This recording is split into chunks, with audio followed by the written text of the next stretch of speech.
বিসমিল্লাহিররহমানিররহিম।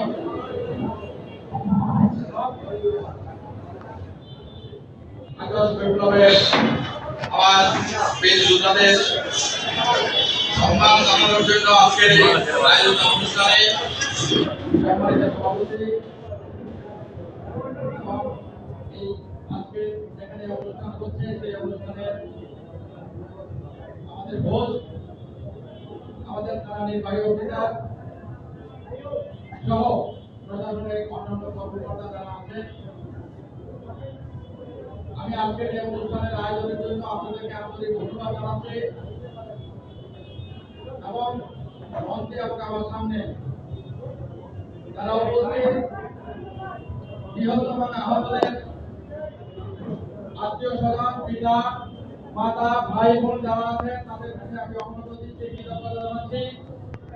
আপনাদের সন্তানের জীবনদান কখনো বৃথা যাবে না, কারণ এই কথাটি আমি স্পষ্ট করে বলতে চাই, এই আগস্ট বিপ্লব এবং ৭১-এর মুক্তিযোদ্ধা এই দুটি একই সূত্রে গাঁথা।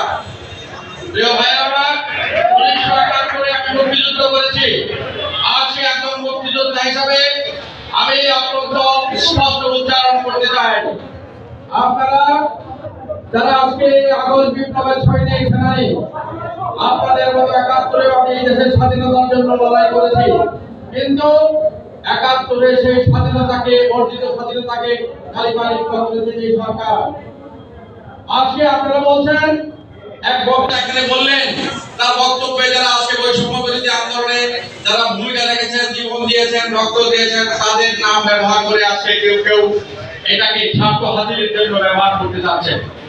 এটা অত্যন্ত লজ্জার এবং দুঃখের।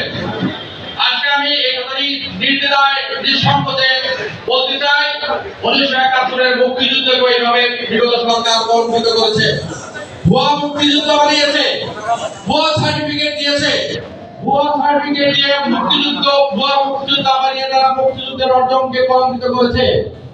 একইভাবে আজকে আমি এই কথাটি বলতে চাই, যারা বৈষম্য বিরোধী আন্দোলনের ভূমিকা রাখে নাই, যাদের কোনো সম্পর্ক ছিল না, তারা যদি আজকে সেই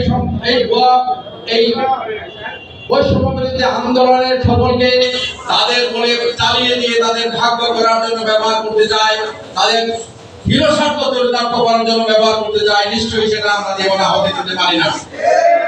কারণ ভুয়া মুক্তিযোদ্ধা বানিয়ে যারা আজকে মুক্তিযুদ্ধকে কলঙ্কিত করেছে, তাদের অবস্থান আজকে কোথায়? তারা মুক্তিযুদ্ধের একক ধারক বাহক এবং একক ধ্বজাধারী বলে বক্তব্য প্রচার করেছে, আজকে তারা তো এই দেশেই নাই। তাই আজকে আমি এই কথাটি বলতে চাই, স্লোগান উঠেছে আন্দোলনের সময়, বুকের ভিতর ধারণ জ্বর, বুক পেতেছি গুলি কর।